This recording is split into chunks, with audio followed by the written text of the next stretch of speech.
welcome to the Financial Freedom Now show. My name is Toyin Ayodare, your usual host on this wonderful show that brings you all things financial freedom, tips on how you can leave, go from where you are currently to where you want to be. We'll share you all the tips, we'll share you the real life case studies. The idea here behind this show is to help you achieve the financial independence that we know you deserve, and we also want you to be on your path to financial freedom. We are on our journey as well. There's no one has gotten to the point where you've got it all and you know it all. We're also wandering on that journey and trying to get you to your financial freedom figure of financial freedom place.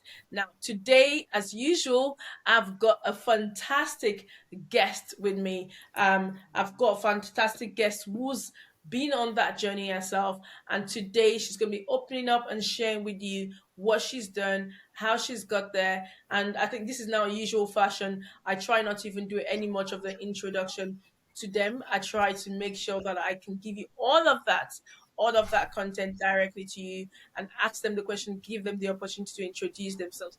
By doing that, allowing you to take a peek into their world. Now, there's only so much we can do on the short amount of minutes that we have, but I hope that will give you a good flavor into how you can get this done for yourself, and certainly give you that open the doors where you can go and research them more and follow them on their journey and see how you can also learn from them. So today I have with me the wonderful Michelle Walker Smith. Hello, Michelle, are you there? Hello there. Hi there. How are you doing? Thank you very much for having me.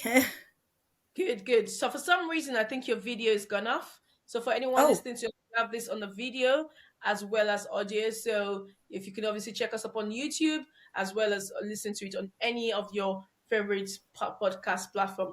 For I seem to have lost the video on Michelle's, but we can hear you perfectly. okay. I think there's something that we say something about your internet. I don't know if you want to change that. Have you got a different Um, internet? because I'm actually at home, so haven't got it.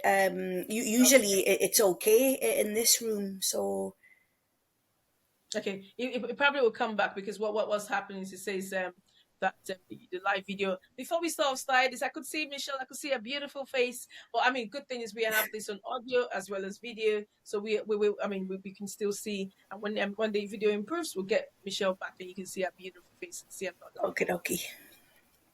Thank you so much, Michelle. Thank you so much for doing this. Welcome, welcome, welcome.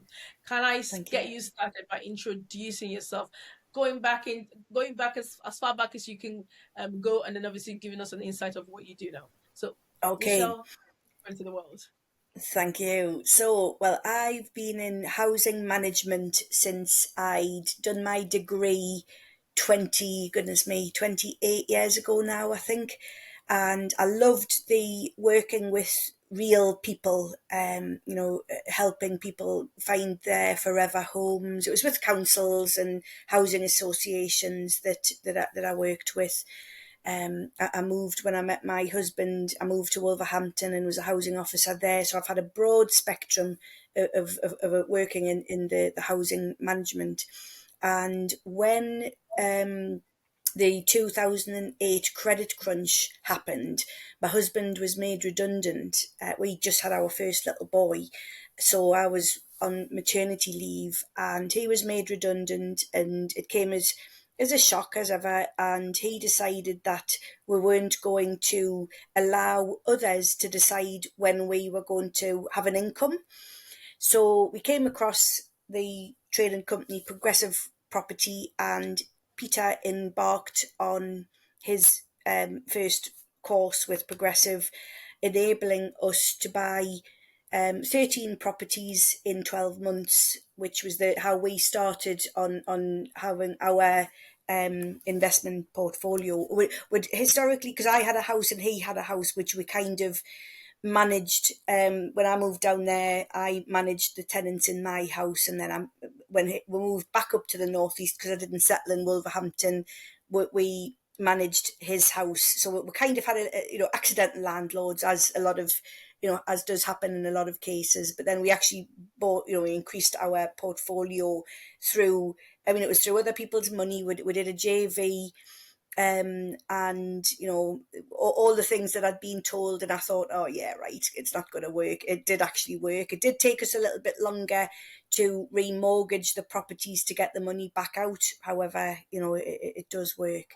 And on the back of that, because I decided that I didn't want really any involvement, because I was a very, very risk averse person at that point in time, always being brought up to pay your mortgage down, not have any credit card debt, but play it safe really. So I'd always been in a job, So to me, that was alien. I mean, taking you back a little bit further, when before the actual credit crunch, we decided to remortgage both of our properties and release the equity to buy a third. Well, that again was just alien to me at that point in time. I couldn't believe that we were playing with this money, which I didn't feel as though was mine, because it was in the property. It's all mindset, but we did that, so that enabled to sort of start us off. So we were going to outsource it to a lettings agency in the area, but then she was taking a bit time to fill the properties. And one of my pet hates throughout all my housing career is I hate empty properties, because I don't think anybody, there's that many people needing a home. They're easy to find really, and she would blame it on the summer holidays, on this and that, and I just thought, no. When I was a housing officer, I had to I had to hit targets and get them filled. So I thought, right, I'm going to do it myself then. So I just advertised on Facebook the property. Then I knew again from experience that you had to check people out and make sure that they were who they said they were, and do the house inspections, because you obviously want to know what they're coming from, etc. And I started filling our personal properties and thinking, oh, I quite like this. So then there was the thing: do I start this as a business, or do I go continue with my part-time job, which was peanuts? So I thought, well, in for a penny, in for a pound. Let's see where it takes us. And that was 8 years ago. Aqua Lettings was born on my dining room table. And now we manage 45, I think it's about 45 landlords we've got now. And we manage 130 properties. So it's grown. I mean, that was almost 8 years ago.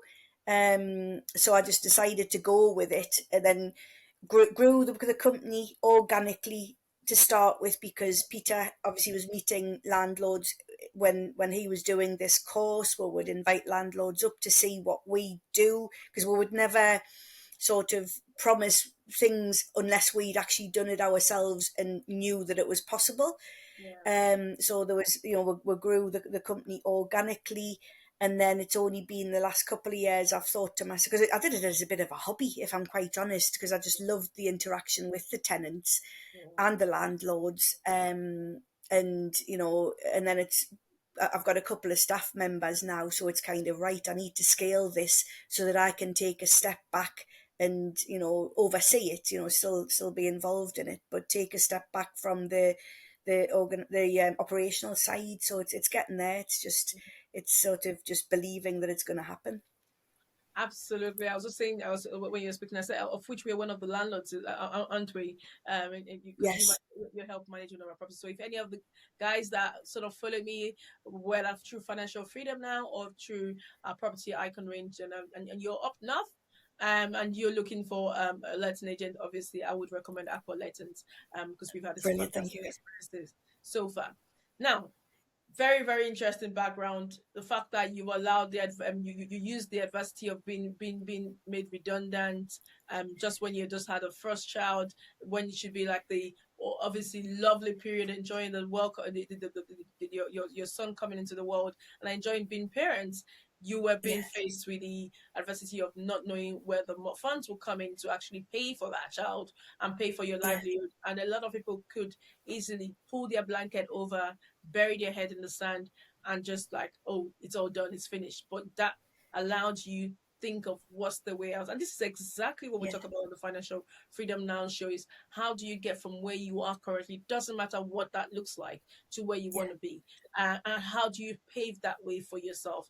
And I think a lot of the time, and this is something conversation I was having last week, that a lot of times in terms of what you want to do, what you need to get to where you want to is actually already in your hands. You just need to yes, actually make it work. Some because it's a lot of time we think it's something foreign. I'm going to get something somewhere. There's going to be some new idea. A lot of time it starts with what's in your hands currently. And obviously, you being an housing officer, you're working in a housing association before. You had that experience, and you yeah. literally brought that experience into this new venture that's now paved that new way for you. Fantastic. That's all I can say because I've never really, even though we use your services, I've never really heard how you started it up, and it's good Yeah, to sort of hear how that sort of come about. So it's amazing, and thank you so much for sharing that journey with us. Now, the one yeah. question I wanted to ask you before we obviously go into, have you always seen yourself as an entrepreneur? I haven't, not at all. Quite the opposite. I think at school, I was School, I was always very shy. I was always very, I never wanted to stick my head above the parapet. I would, I was always very almost frightened of my own shadow and frightened of making my own decisions. And so when I left school, it was kind of, I really didn't know, I had no aspirations as really what I wanted to do. So I fell into an accountancy position. I didn't enjoy that at all. Then I worked for a roofing contractor just as general administration. But then I knew that I suppose in a way, I'm saying that when I was after my A levels, I did go and do Camp America, which is when students go abroad and work in a summer camp, basically looking after children. And I've forgotten, I think there maybe was a presentation at school, and I thought, oh, because I've always loved to travel. My mum's from Germany, so I've been back and forward to Germany. My uncle married a Swedish girl, so we've been, to Sweden.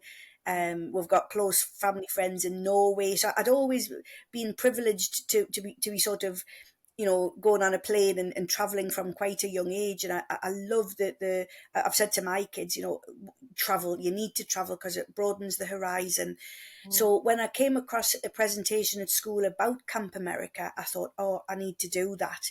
So I worked for, I think it was just shy of 3 months in Long Island, just beside New York, on a summer camp. Made loads of friends over there, then went travelling down the east coast of America, just on the Greyhound coaches by myself, and met up with different friends that I'd come across on camp. So I think there was that area of me, although I didn't know it at the time, that I always looked for something different, but I didn't really understand at that point in time that probably was what it was, the entrepreneurial streak, if you like, But then I came back, got the jobs, which they didn't really, considering um, oh no, sorry, that was before I did my degree. And then once I'd come back and settled, if you like, in these administrative positions, I thought I'm worth more than that. So that was when I went back and did my degree, thinking that the world was going to be my oyster once I'd done my degree. But to be quite honest, I think that's quite misleading, because there was a number of us came out the other end of the degree thinking that, oh yes, we're going to conquer the world, and it was like, oh, but there's no jobs, so it was very difficult, which is why I ended up basically falling into housing management, because that was one of the jobs that were available. However, I did love it, but I've never really looked upon myself as the entrepreneurial sort of type until this situation sort of, it was, so, as I say, I've always been risk averse and frightened of doing anything that might fail, because I've been frightened of failure. But now it's kind of, well, if you don't try it, you'll never know, So yeah, it's now I think I keep on laughing to Peter, my husband, saying he's created a bit of a monster, because I've gone from being that meek and mild Michelle to sort of, yeah, bring it on. What's next? No, Yeah, absolutely. I mean, that's so nice, and I think you make a very important point here because a lot of people think, oh well, so good for you that you're doing this to you're made for that sort of life. I think I'm totally different because, like you said, I'm probably really person refers to themselves as being risk adverse, and they're not thinking, well, I can't actually pay any future. But the truth, it's farther from that's not exactly the entire truth. Am I saying everyone is going to be able to do what we do? Absolutely not. But then it's about what do you want. And the truth is, the mere fact that you are listening to us right now, you're on the Financial Freedom Now show. Somewhere in there, you know that you want something different. You know you want to pave that future for you. And it doesn't have to be an entrepreneurial journey. It could be something entirely different. But what we want you to achieve is financial freedom. However, you choose to actually be able to pave that way for you. And I think it's good that I like it because usually a lot of people that we get on the show will say, "Oh, I always knew from when I was younger. There's always something different," but you never even knew. It was just a case of No, now eventually you realize certain characteristics you showed earlier yeah, was the an entrepreneurial streak there, but you just didn't identify it at that time. that's I, right. you mentioned earlier what Peter said when you had when you got made redundant. He said you've got to do something to actually take charge of your financial future and not let that someone else decide that what that happened. Tell us a Exactly. little bit more what that looks like. Yeah, I mean, I would say that, but consider, I mean, Peter's always worked in development in the corporate, house building and in a sort of a little bit like a surveyor and things like that. But he's always had the dream, if you like, to be his own boss. But it wasn't, again, I think because at the time, he was on pretty good salary. It was a secure job, or so we thought. And then obviously the world came crashing down once he was made redundant, and the fear, because obviously he had a family to support, and it was just coincidental that he was starting to get the emails from Progressive. He must have signed on, clicked on a link somewhere along the line, and then he just thought, right, this there has to be another way of, because if you're in a job, not that there's anything wrong with having a job, but you're solely relying on that income, that one income, and if like in our case, Peter was the breadwinner. Once that income had gone, our, we had a couple of properties, but they weren't enough to supplement our lifestyle, if you like. Our mortgage still had to be paid. It was like, holy cow, what are we going to do? And I was kind of, oh, get another job, get another job, get another job. And my parents didn't understand the situation, but he was very, very insistent that no, we are going to make this work independently. And as people have said, multiple streams of income.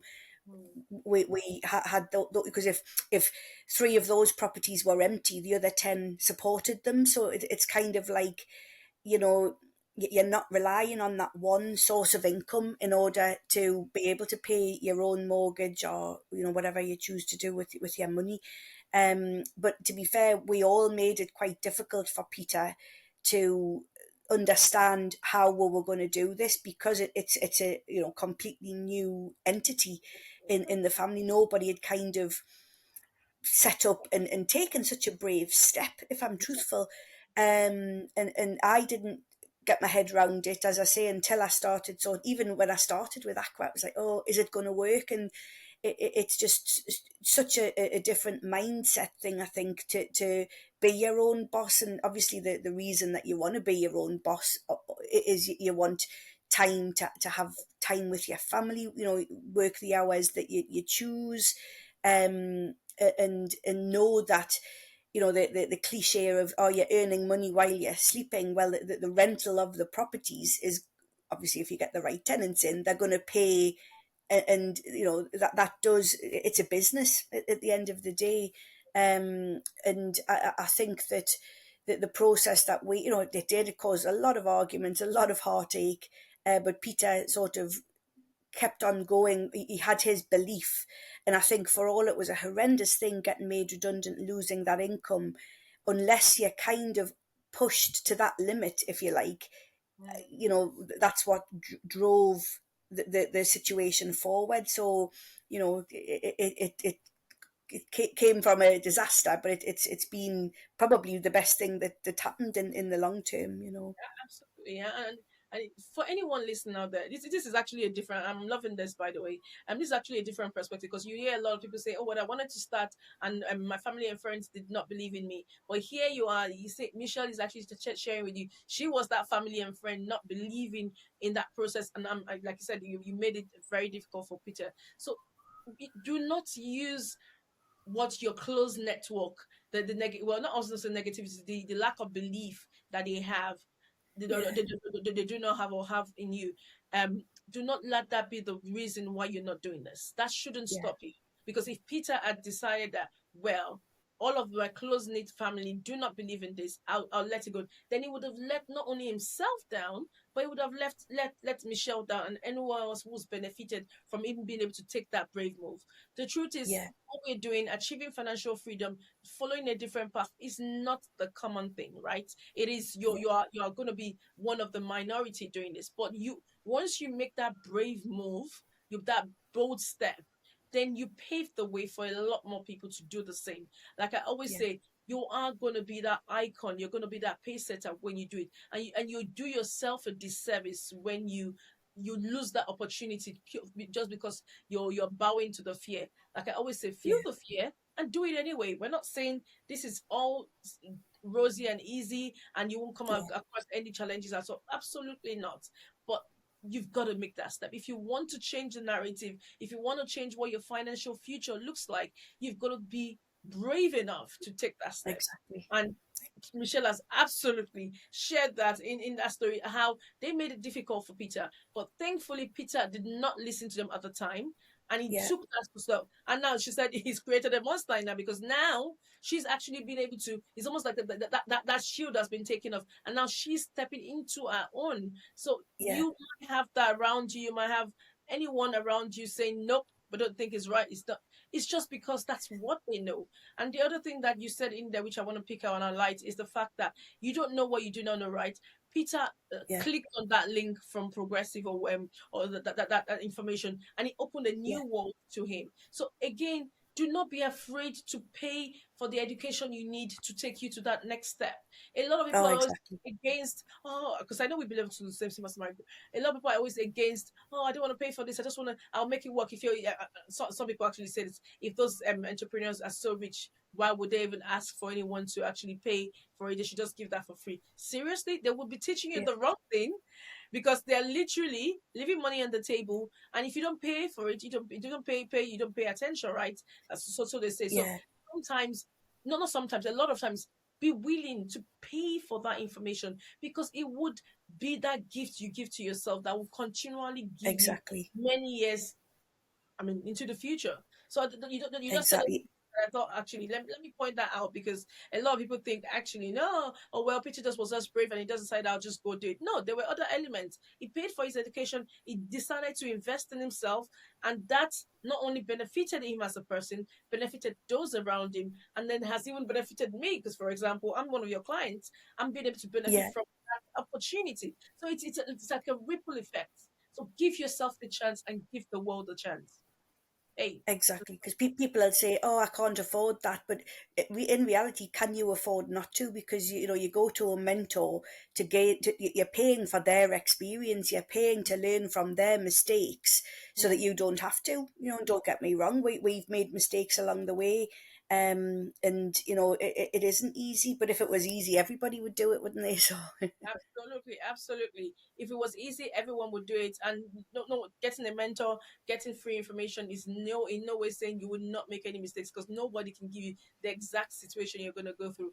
But you can cut your mistakes by massive percentage because you're learning from other people's mistakes as well as learning from all their successes and how they would have done it. Probably a better time to actually say to you, if you're looking for more information about property, then please feel free to go to bit.ly/icon free video, bit.ly, so bit.ly/icon free video, and you get some information about some of the free content on the property that we've got. And then obviously that would lead you some other paid content if you want that as well. So just dropping it out there. If that property is something that you've ever desired you wanted, then you can actually get that. Now, Michelle, let's get Yeah. back to this because I'm very interested in how you then obviously got open to this world of entrepreneurship. You bought 13 properties in 12 months. That is bold for someone who says, "Oh, I was risk averse." That is in no Yeah. way risk averse. You did that, and then obviously you were letting out these properties. You saw a gap in the market. You stepped in there. You were born Yeah. entrepreneur. You are. Well, this is it, and unbeknown to me at the time, because I think it's self belief. You know, I do think that that has a lot to do with it. It's obviously fear of the unknown because you've not done it before, but it is believing that you know, having a sort of a can do attitude, and you know, once, as I say, I didn't want anything to do with it to start with, and then it was kind of, oh well, let's just, you know, try and do it myself, and then it was like, right, I really enjoy this, being in control of your own destiny. So then, you know, obviously bringing on the landlords, and for me, it's all about the authenticity. And I wouldn't say to a landlord that it's a good deal if we hadn't had deals on that same street, or you know, if we hadn't have done it. Um, you know, because I think you have got to be very, very careful as to some people, you know, who are deal sourcing, that they're not, you know, they just see the money, whereas we would never have bought anything or pointed in people in the right direction if we wouldn't buy it ourselves. That was a very, very key, I think, and it's all about the people and the relationships. You know, for me, it's all like, it's a family run business. You know, even as we're getting bigger, that's the ethos, that's my core value, is I want everybody to feel important. And you know, that includes the staff, the tenants, the landlords. It's a very important that they all are feeling part of it. But but as we grew, and then Pete was going, that was the other thing I didn't really understand, was the art of networking. Yes, Peter had the network of Progressive, but then you would go to the local networking events, and I would take the mick out of him, saying, "Oh, you're going for morning coffee, you're going for breakfast again," and really not understanding the power of networking. And he did delve into commercial conversion, having the history that he did, you know, with the house builders and all his experience. That was, you know, the next step, or so we thought. But again, because, well, like, the first one was local. He JV'd with a Scottish pal, or who I'm saying pal, you know, they knew each other through the networking, but they did become friends. And that went wrong because the investor didn't. He was an investor that lived in Dubai, and the payments started. He started drip feeding the payments rather than the regular payments, and the stress that caused, because obviously there was contractors on the ground, the payments weren't coming through, the lads, if they weren't going to get paid, they were going to leave the job, which would have delayed the job. And you know, so that was the first sort of time oh, I mean, that's a time I don't really want to go back there, because that, you know, we had a personal guarantee, so that left us in tens of thousands of pounds worth of debt. And then Peter had already started this other deal, which was a registry office that was going to be made into 13 flats, and then there was bungalows behind it. And I just thought, this is going to pull us out the mire. It can't fail. But then, because Peter had so much going on with the original job, he did kind of take his eye off this other job. So there was a personality problem there. So he basically was sacked off that job. So he worked, because he actually won the job for them. So that was four years, I think, of work that he didn't get paid on the second job, while he was trying to sort out the first job.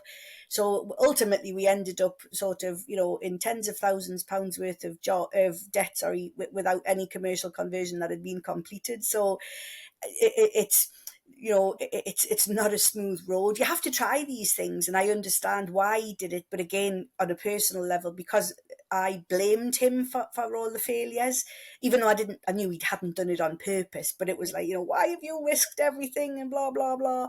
So it's, but we're through it now, and we'll remortgage some of our portfolio. So luckily we're out of that debt now, thankfully, and it caused Peter to have a pulmonary embolism, the stress. So again, health wise, it's not for the faint-hearted. I think property, when you but we're still here. Yeah, we're still, I mean, absolutely. It is not for the faint-hearted, but it is doable, and you obviously have shown that it's doable. And until, like you're right. Until you try these things, you don't know for a fact that what is for me, what is not for me, what would I do differently next time? What have I learned Yeah, from the lesson? I always say every single deal there is something to learn before you go on to the next one, and you can obviously build exactly. on that. And it's like a ladder. You're not going to go to the very top of the ladder until you sort of climb through the steps, and there's nothing to assure you that you wouldn't fall down a few times and then start again. But it's just understanding. But what I mean, it's easier said than done, because when you're going through it, it's like really tough. And Yeah, I've had my fair share of all of these issues yeah. myself, so I know exactly what it is that you describe. But it's almost like that's the only way forward. That's the only way to It the is, top. and that's the only way you learn, isn't it? That's what I think. Because Peter, he does do a bit of private mentoring as well, and for all, unfortunately, none of these buildings sort of, well, obviously they're finished now, but it didn't go according to our plan. The amount of experience that he's had through those areas, that it's phenomenal. And I do think that that's the only way you learn. You don't fail. The only way you fail at something is if you stop and do something else, but it's all experience, isn't it? Absolutely. It's all experience. You're building towards something, and you can use that experience and build into the future. Wow, I could talk to you on for ages, but I think there's been a lot of lessons, and this is definitely, like I always advise, one for you to listen again, because Yeah, there are loads of things that Michelle has dropped in there, just sharing that journey, how she went from having a 9 to 5, working in the housing association, to now being a multiple streams of income earner, running her own business, running and managing their portfolio, and also a case of being able to be being in debt and coming out of it, all because of the portfolio that they yeah, had built. So there is a lot in there. So even if you're worried that this is, can I really do this? Again, Michelle has shared what her personality was like from school and how she sort of navigated that and used that experience and built it towards what she's doing. So there is a lot in there to actually plan out this future for yourself. Now, just before we round up, Michelle, one of the yeah. things I'm keen to hear, what does the next few years hold for Michelle, Aqua Lettings, and any other venture you're getting into? Yeah, well, I mean, so I'm scaling Aqua Lettings, and we've had systems in place, but they've not been formal systems. So we're currently streamlining the business, systemizing completely the business so that will run. I mean, I only go in there a couple of days a week, but I'm still kind of working on the operations side, even if I'm at home. So what I would like to do, or what I intend to happen, is that we will get to the point where I can step back and maybe do a couple of hours update per week, and that will run completely by itself. That's I'd like it to double in size at least, and to become the go-to lettings agents for the northeast of England. I would love that. Then on the we do a little bit of mentoring on the side of that, so that people can learn from our mistakes and experiences. We've had a handful of mentees. I mean, we don't promote that too much, but it's there if people do are interested. But the other side of things that I'm just starting at the moment, when I was talking to one of my colleagues, uh, again, I mean, it's another long story, but through having children, we needed IVF, and I've had a lot of near death experiences. I've used a lot of my 9 lives up. So I'm starting a new venture to support women who are either needing the IVF route, or if they've had a miscarriage, or if they just need a bit of support throughout the entire process, trauma. So Renewal and Resilience is my new Facebook group that I've literally just set up a couple of weeks ago to support women in that situation as well. So I would like to grow that to the point. And I mean, I've been speaking to people in America and in Czechoslovakia, and so I would like that internationally. You know, I would love to be like an Oprah Winfrey sort of, Oh, you know, wow. just supporting women, because I know the journey I had to go through, which, as I say, that's another episode in itself. Wow. But I would love to be able to support women going through that journey. No, absolutely, definitely going to bring you back on to talk about that. But that is amazing, and again, it just shows. Oh my goodness, you're very inspiring, Michelle. I'm sure you know that how you're sort of using your experiences to actually pave way for a lot more people. It is amazing, and I cannot tell you how inspiring that is. And I think not just inspiring Thank for you. me, but also inspiring for anyone, because we all have our issues, we all have things that we go through. But I always don't want us to have like a mentality of just a consumer mentality of just taking the resolving your issue and just forgetting all about it. Why not think Yeah, of how you can actually help someone help someone? And Michelle is also right; she wants to be an operator of that industry and already taking it yeah, internationally. That's her experience. She knows exactly what that felt like, and why not help other women who are going through the exact same thing, so that they don't yeah, have to make the same mistakes she made, or they can learn from what she's done. Same thing you've done in property, and it just shows that you can do that across anywhere you yeah, are. And honestly, I'm sure at some point that could not only just helping them, but that helping could actually then become a very good income stream, because you're going to be a lot of people will be willing to pay for that, because you're going to yeah, save them years that you of things they could have been doing, and just by yeah. learning from your experience. So that is amazing. Really, really well done to you, and well done for taking it. You wanted to take Aqua Lettings to the next level, and you've been able to step out of it. So wow, that's Yeah. amazing. So not only have you set up a business, you're taking it global. Yeah, exactly. That's it. You know, that's it. So it's what is it? Reach for the what is it? Reach for the moon, and you might hit the stars, or something like that. Yeah. Before you go, Michelle, how do we reach you? What are the things? Because you mentioned you do some sort of private mentoring on the side. People can learn from you in terms Yes. of So conversions. we've got a website that's currently going to be getting updated, but that's I mean, Michelle at aqualettings.co.uk is my lettings agency email address, or it's obviously www.aqualettings.co.uk. We're currently the website is under construction, but you can contact us through that. We've got our office in Morpeth, which is up in sunny Northumberland. You're more than welcome to book in a call, and I can talk you through what we've done. And then there's the mentoring, michellews.co.uk. It is to be honest, I'll have to have a think of what that website is, but you'll find it if you look Michelle WS. Yeah. You can put that in the show notes as well, or you can also meet Michelle at Michelle at aqualettings.co.uk, and she will, if you're looking at the mentoring side of things, she can obviously contact you, and then she'll give you the right contact details there. But if you're obviously looking, you have any property up north in the mid are you up so Midlands, or just Northumberland area? What sort of Yeah. areas do you cover? Yeah, I mean it's Northumberland, so we've got properties in Ashington, Blythe, Newbiggin by the Sea. It's sort of South Northumberland, Morpeth, and then Newcastle. Um, we've got it. Sorry, that's somebody trying to ring in on my messenger there.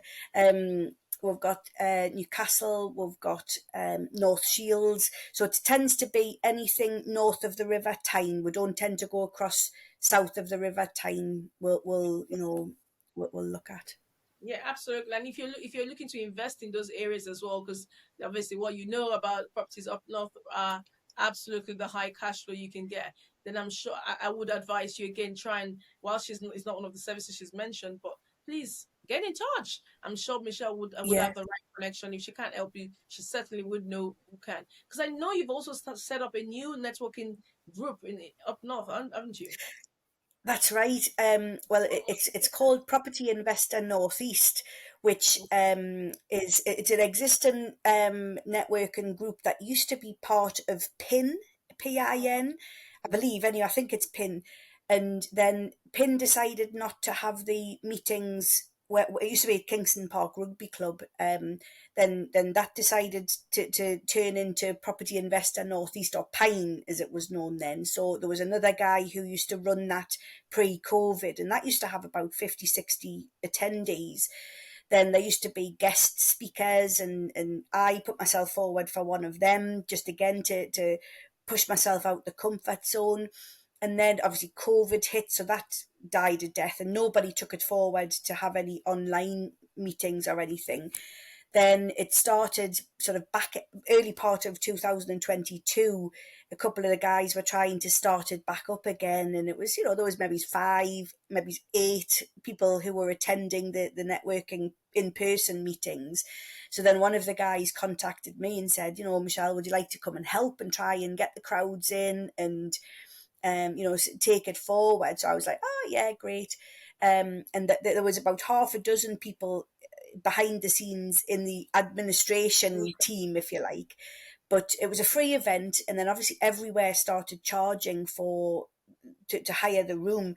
So I was like, we're really going to have to charge for this event. Aqua Lettings sponsored the event a couple of times and paid for the room, but I said I'm not going to do that indefinitely. So then it seemed I was getting resistance from some of the administrative team because it was a change, and the guy who was heading it up was like, well, you just need to find a different venue every month. And I said, well, if you've got time to go and hunt for a venue every month, you've got another thing coming. So I spat my dummy out the pram a little bit and I said, right, I'm going to charge for, it was October, November and December, I'm going to charge for these events. We've got the room. It means that we've got the room covered. If it falls flat, I'm going to organise speakers, because that was the other thing they didn't want, was people speaking. And to be fair, now consistently we've got 45, 55 people come to the event. It's every first Thursday of the month. It's at the Royal Station Hotel in Newcastle. And as I say, consistently we've got 45, 50 people go every month. We'll have different speakers. They're all on Eventbrite. If anybody wants to attend or come up north, I'm more than welcome. We're a friendly bunch. And if you're a Pine Virgin, you have your first event free. And then it's £15, 15. And we've got a sponsor in, so you get a free drink as well, a complimentary drink from the sponsors. And it's a great event, and I've had some fantastic feedback, because again, I wanted to be like, if newbies are coming in, I want them to feel comfortable. And even people who've been coming for years before I was involved have said that it's a lovely environment to be in. It's just like a big family, and that's the way I'd like to grow that as well, don't get me wrong, but again, it's I don't want there to be anybody who feels uncomfortable in the room. Absolutely, absolutely. Oh my goodness, I can't believe how much time. And I realize with all of these businesses that you have actually mentioned, your time is going to be wanted. So I'm going to respect your time. But what I'll say is thank you so much, Michelle, for coming on the Financial Freedom Now show. Thank you for sharing your wealth of knowledge, your experience. Our audience would definitely learn and be inspired by all that you've had to share with us today. So I cannot but Oh, say well, thank you very thank much you. for having me on. Absolutely. Guys, you've heard it all. You have no excuses now. Sia, you've seen how Michelle has made the most of the experiences she's had, good, bad, ugly, and use it to the benefit of helping not just herself, her family achieve financial freedom, and also helping inspire others as well by mentoring. If any of this sounds very interesting to you, please make sure you contact Michelle. The email address is michelle at aqualettings.co.uk, and then she will to put you through it. And you can also go on Eventbrite and join the next networking show up north in Newcastle. Thank you so much, Michelle. We love having you, and hopefully we'll have you back soon. You say yes to us. It That'd be was lovely. getting you on this one, so hopefully we'll plan well in advance to make sure we get you on. But thank you so much for honoring our invitation, and all the best. Brilliant. Thank you very much. Thanks very much for having me. Yeah, thank you so much. And to our audience, thank you. God bless you all, and see you next time on the Financial Freedom Now show. Bye.